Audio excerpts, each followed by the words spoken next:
राजीव की पिछली 12 horror stories की किताबों ने बहुत अच्छा बिजनेस किया था। वो 13वीं किताब लिख रहा था जो अब तक की बेस्ट बुक होगी, ये उसका दावा था। और इसलिए वो 3 सालों से यहां पहाड़ों में आके बस गया था। और जहां वो ठहरा था वहां घर के ठीक पीछे एक झरना था। रात के अंधेरे में झिंगुर और बहते पानी की आवाज उसे ऐसा माहौल तैयार करके देती कि लिखने में मजा आता था। अपनी कहानियों के प्लॉट्स के लिए वो हर जगह की फिल्में देखता था, कहानियां भी बहुत पढ़ता था, क्या पता कहां से कौन सा आइडिया मिल जाए। ऐसे ही एक दिन रात को इंटरनेट पर सर्च करते वक्त एक स्टोरी दिखी जिसका नाम था डू नॉट एंटर। पहले सोचा मजाक ही होगा, इसलिए वो आगे जाने ही वाला था कि दिमाग में एक ख्याल आया कि एक बार देख तो लूं। और डबल क्लिक करने पर एक पेज खोला। Congratulations, now there is no way out. I am in the other room. ये देख राजीव मन ही मन सोच रहा था, मैंने भी कैसे बेवकूफों के जैसे इस पेज को खोल लिया। लेकिन हां, प्लॉट अच्छा है, इससे कहानी डेवलप हो सकती है। राजीव ये सोच ही रहा था कि ठीक तभी एक आवाज ने उसका ध्यान खींचा। ये आवाज बगल के कमरे से आ रही थी। राजीव धीमे धीमे बिना आवाज किए दूसरे कमरे में गया तो देखा वहां दीवार पर लिखा था, मैं घर के पीछे हूं। अक्सर जो लोग भूत प्रेत की कहानियां लिखते हैं बड़े ही दिलेर किस्म के होते हैं। राजीव भी उनमें से एक था। बेखौफ होकर राजीव ने घर का दरवाजा खोला और पीछे गया। रात के अंधेरे में बस झील के बहते हुए पानी की आवाज और साथ में झिंगुरों की आवाज और पहाड़ों पर तेज हवाएं जिस तरह का शोर मचाती है, बस वैसी आवाजें आ रही थी। राजीव धीरे धीरे पीछे की ओर जा रहा था। पीछे जाकर उसने देखा कि वहां एक गड्ढा खोदा था। पास जाकर देखा तो बिल्कुल जैसे किसी की कब्र खोदी हो। राजीव ने झुक के उसमें झांकने की कोशिश की तो किसी ने राजीव को पीछे से धक्का दिया। धक्का ऐसा था कि राजीव उस गड्ढे में गिर पड़ा और गिरते के साथ ही मानो पूरी दुनिया से उसका संबंध कट गया हो। झिंगुर, झरने की आवाज, हवा और ऐसी कई आवाजें एक ही साथ पूरी तरह से बंद हो गई। राजीव तुरंत उठ के खड़ा हुआ तो सिर्फ उसका सर था जो गड्ढे से बाहर था, बाकी का बदन गड्ढे में ही था। अब उसे फर्क साफ समझ आ रहा था। वापस गड्ढे के अंदर गया तो आवाज फिर से बंद हो चुकी थी। राजीव फिर उठा तो आवाज दोबारा उसके कानों में पड़ने लगी। राजीव अपनी हॉरर स्टोरी की प्लॉट की तलाश में इंटरनेट पर सर्च कर ही रहा था जब उसने डू नॉट एंटर नाम की एक फाइल पर क्लिक किया।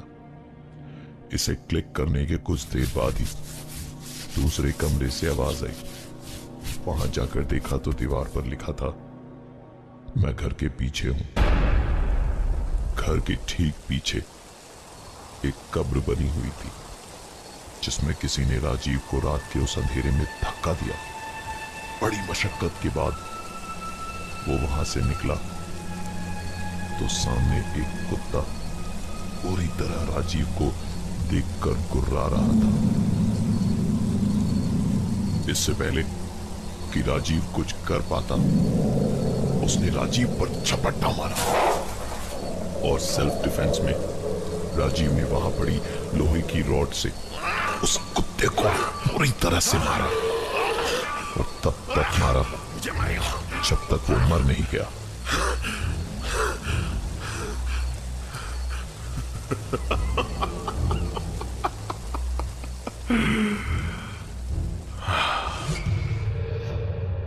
कुत्ते के मरने के बाद राजीव ने उस कुत्ते को उसी गड्ढे में दफना दिया और वापस घर आकर देर रात ही अपने गंदे कपड़ों को वॉशिंग मशीन में डालकर खुद नहाने चला गया।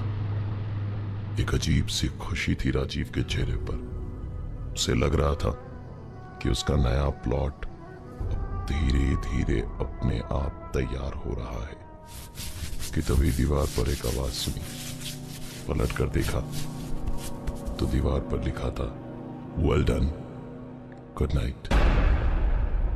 राजीव को अपनी कहानी का प्लॉट मिल चुका था और वो लिखने में ऐसा बिजी हुआ कि खाना पीना मोबाइल फोन सब भुलाकर बस 3-4 दिन लिखता गया। 3 दिन के बाद उसकी गर्लफ्रेंड सोनिया घर पहुंच गई और राजीव पे चिल्लाने लगी, ये क्या हो गया है तुम्हें राजीव? ना फोन करते हो, ना फोन उठाते हो, ना शेव किया है, ना नहाते हो, पागल हो गए हो क्या? सोनिया की बातें सुनकर राजीव जैसे नींद से जागा हो। उसने आईने में अपना हुलिया देखा और फिर सोनिया के कहने पर फ्रेश हुआ और दोनों मूवी देखने गए।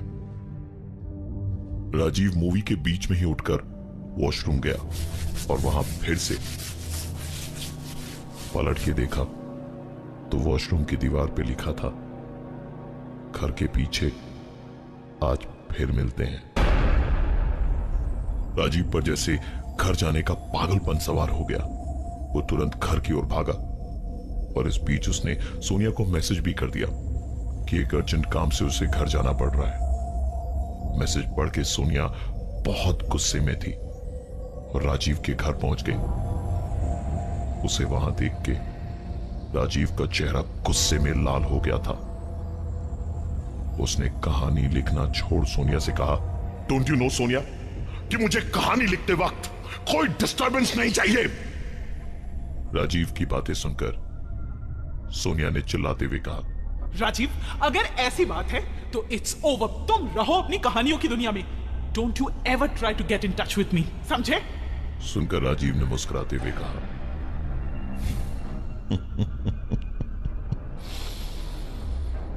Nobody would keep in touch with you anymore। और इतना कहते कहते ही उसने फ्लावर वास उठाकर सोनिया के सर पे जोर से दे मारा। राजीव, जो एक हॉरर स्टोरी का राइटर था, उसने इंटरनेट पर एक डू नॉट एंटर नाम की कहानी पे क्लिक कर दिया था और उसके बाद से उसे कोई कमरे की दीवारों पे जमीन पे लिखकर बहका रहा था। इसी बहकावे में उसने एक कुत्ते को मार के अपने घर के पीछे दफना दिया था। राजीव की गर्लफ्रेंड सोनिया उस पर चिल्ला रही थी और उसने कहा, तुम रहो अपनी कहानियों की दुनिया में। Don't you ever try to get in touch with me, समझे? सुनकर राजीव ने मुस्कुराते हुए कहा,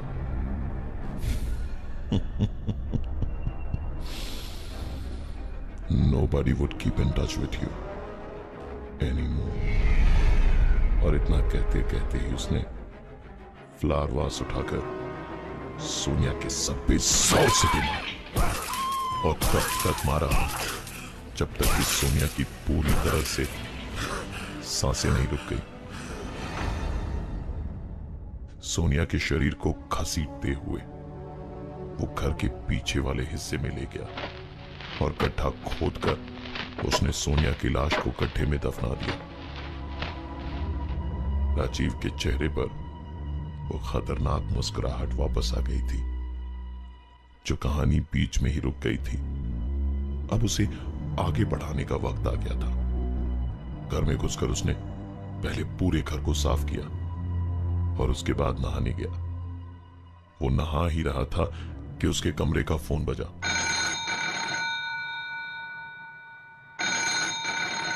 फोन उसके दोस्त सैम का था जिसने बहुत ज्यादा पी रखी थी। उसने राजीव से कहा कि वो इतने नशे में है कि घर नहीं जाना चाहता। तो राजीव ने कहा, यार तेरा ही घर है, आजा।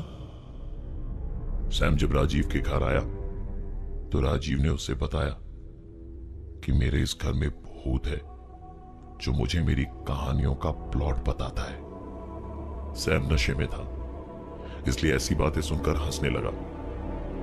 राजीव ने कहा, तुझे यकीन नहीं ना, तो चल मेरे साथ, देख दूसरे कमरे में दीवार पर क्या लिखा है। दोनों उस कमरे में गए जहां दीवार पर लिखा था, इसे यहीं मार दो। सैम और भी जोर जोर से हंसने लगा। तो राजीव ने कहा, तू पहला है यार जो ऐसे हंस रहा है। वो कुत्ता तो मुझे काट ही डालता। और सोनिया, उसने भागने की बहुत कोशिश की, पर मैंने जाने नहीं दिया। चली जाती तो मेरी कहानी का क्या होता? बीच में ही अधूरी तो छोड़ नहीं सकता ना यार, इसलिए उसे भी ना मुझे मारना पड़ा। अब ऑर्डर आया है तुम्हें मारने का, तो सॉरी यार, अब तुझे भी मरना पड़ेगा।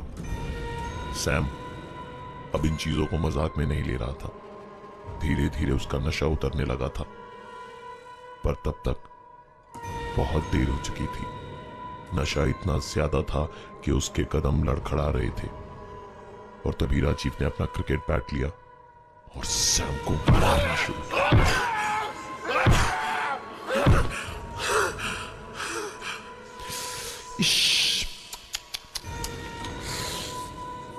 ओहो हो, कितना खून बह रहा है यार। चल तुझे नहला दूं, उसके बाद मेरी गर्लफ्रेंड और उस कुत्ते के साथ तुझे भी सुला दूंगा। इतना कहकर राजीव लाश को खींचता हुआ बाथरूम में ले गया। और सैम की लाश को वो धो ही रहा था कि कमरे से आवाज आई। देखा तो दीवार पर लिखा था, गेट रेडी, अब तुम्हारी बारी है। राजीव हॉरर स्टोरीज लिखता था और इंटरनेट पर उसने एक लिंक पे क्लिक किया था जिस पर लिखा था, डू नॉट एंटर। इसके बाद शुरू हुई कई घटनाएं। दीवार पर लिखा था, get ready, it's your turn now. Rajiv ने इसके पहले दीवारों पर लिखी ऐसी ही चीजों के कारण अपनी गर्लफ्रेंड, अपने फ्रेंड सैम और एक कुत्ते को मारा था। अब जब अपनी बारी आई तो उसने दीवार की तरफ ही देखते हुए विक्रम को फोन लगाया, जो उस इलाके का एडिशनल कमिश्नर ऑफ पुलिस भी था।